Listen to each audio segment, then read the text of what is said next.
Assalamualaikum warahmatullahi wabarakatuh. Halo, saya Evaki. Saya akan berbicara tentang sebuah fenomena yang menarik di tengah masyarakat urban modern. Kita sering melihat paradok yang cukup kontras. Di satu sisi, kesadaran akan kesehatan meningkat pesat, namun di sisi lain, ritme hidup yang sangat cepat sering kali memaksa kita mengabaikan kualitas asupan gizi harian.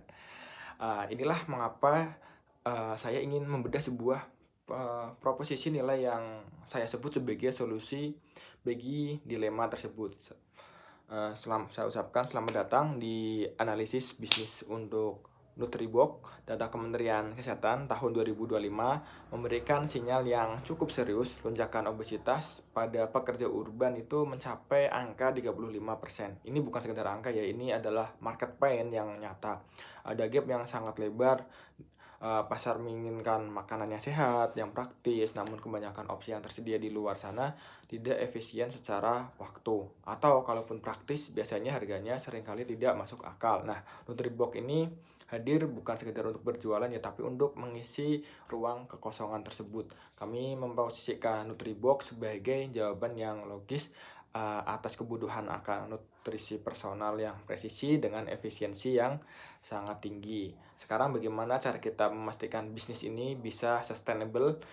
Kita tidak ingin menjadi bisnis yang kuliner yang hanya ramai sesaat, di awal ramai tapi di akhir boncos di operasional. Strategi kami adalah lean operation. Kami menggunakan sistem pre-order berlangganan. Kenapa ini krusial? Karena dengan sistem ini kita bisa memprediksi rantai pasok dengan presisi. Limbah makanan adalah musuh utama ya dalam bisnis F&B. Dia bisa mengurus marginnya, dan dengan sistem ini kita bisa menekan potensi food waste hingga 90%. Kami juga memangkas biaya distribusi logistik dengan integrasi cold chain melalui mitra lokal. Intinya, cost efficiency adalah pondasi utama untuk mengeksekusi bisnis ini. Nah, kami ini udah menyusun sebuah tim yang solid ya, yang terdiri dari mahasiswa manajemen sebagai pengambil keputusan strategis, berkolaborasi dengan pakar gizi untuk validasi produk, serta praktisi kuliner untuk standar kualitas mutunya. Kita akan bergerak secara bertahap. Di kuartal 3 2026 fokus pada legalitas dan sertifikasi. Kemudian Oktober 2026 kita akan masuk ke soft launching dengan pilot project 100 pelanggan pertama di kawasan kantor. Kita tidak ingin terburu-buru, kita ingin memastikan produk kita, market fit kita sudah teruji sebelum ekspansi besar.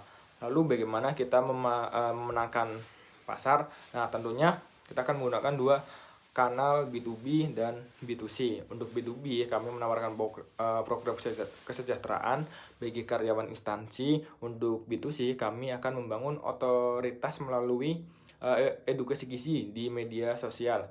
Ketika kita tidak melakukan hard selling, kita membangun ekosistem. Dari sisi finansial sendiri, kami sangat berhati-hati ya. Struktur pemodalan kami terdiri dari 50% dari modal sendiri, 30% dari hibah, 15% dari pinjaman syariah. Kami minimalisasi utang berbunga karena fokus kami ini berinvestasi.